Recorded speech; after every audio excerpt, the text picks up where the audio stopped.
Halo semuanya, selamat datang di segmen ulasan buku. Nah, hari ini kita akan membahas sebuah karya yang sangat kuat yang memotret realita pahit di balik gemerlapnya dunia malam.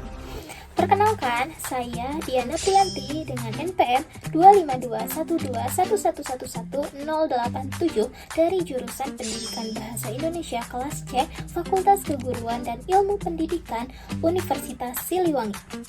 Nah, sebagai pembaca novel, saya selalu percaya bahwa sang penulis selalu menyuarakan bagi mereka yang tidak bersuara.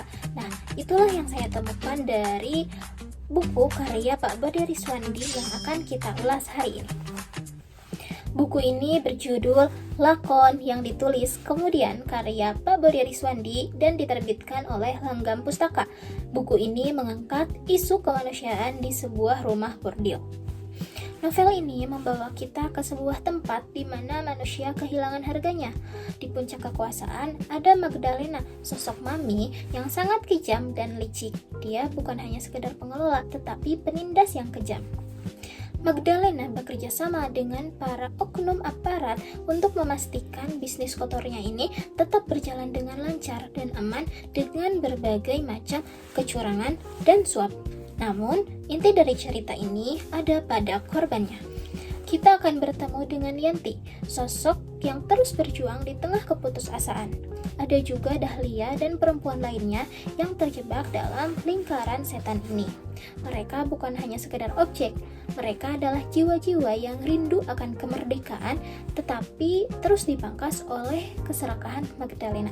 Di sini kita melihat bagaimana sistem yang korup antara penguasa hitam dan aparat benar-benar menghancurkan manusia-manusia kecil seperti Yanti dan Dahlia. Banyak ulasan di jurnal sastra maupun catatan pementasan teater yang memuji karya ini. Contohnya yaitu pengamat teater. Pengamat menilai novel ini sangat kuat karena menggambarkan seseorang sebagai korban dari ketidakadilan sosial. Yang kedua, kajian akademik. Penelitian dari jurnal Bastra menyebutkan bahwa karya dari Bode Riswandi ini berhasil menghadirkan gambaran dari dehumanisasi, yaitu ketika manusia tidak diperlakukan sebagai manusia, tetapi sebagai objek. Yang ketiga, pelaku teater. Dalam pementasan lakon ini sangat diapresiasi karena mampu mengunggah emosi penonton yang menghadirkan konflik batin yang kuat. Para kritikus menilai bahwa Bode Riswandi berhasil menghadirkan kritik sosial yang objektif. Penulis tidak hanya sekedar menyalahkan keadaan, tetapi berani menunjuk hidung siapa yang bermain, yaitu sistem yang diciptakan oleh oknum aparat dan mucikari yang tidak manusiawi.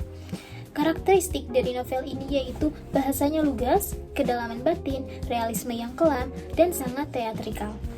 Keunggulan dari novel ini yaitu ceritanya jujur, menyentuh, dan emosional. Kemudian, pembaca juga ikut merasakan pergulatan batin yang dirasakan oleh tokoh. Lalu kelemahan dari novel ini yaitu terletak pada intensitas konflik yang terus-menerus tinggi hingga bisa membuat pembaca sesak dan emosional.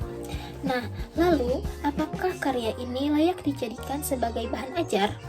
Berdasarkan kriteria bahan ajar menurut B. Rahmanto yang menyebutkan bahwa bahan ajar harus mempertimbangkan 3 aspek, yaitu bahasa, psikologi, dan latar belakang budaya. Karya ini sangat layak digunakan untuk mahasiswa pada jenjang perguruan tinggi. Alasannya, karena secara psikologis tema ini sangatlah berat untuk remaja awal. Namun bagi mahasiswa, ini adalah studi objek yang sempurna untuk memahami kesetaraan gender, pelanggaran HAM, dan sosiologi hukum melalui karya sastra. Kesimpulannya, lakon yang ditulis kemudian ini merupakan tamparan bagi kita semua supaya kita tidak menutup mata terhadap ketidakadilan yang terjadi. Nah, Magdalena dan oknum aparat yang ada dalam buku ini mungkin hanyalah sekedar fiksi, tetapi pada praktiknya nyata ada di sekitar kita. Nah, kawan-kawan, mungkin itu yang dapat saya sampaikan pada review novel lakon yang ditulis kemudian pada kali ini. Terima kasih sudah menonton. Sampai jumpa di video selanjutnya. Bye.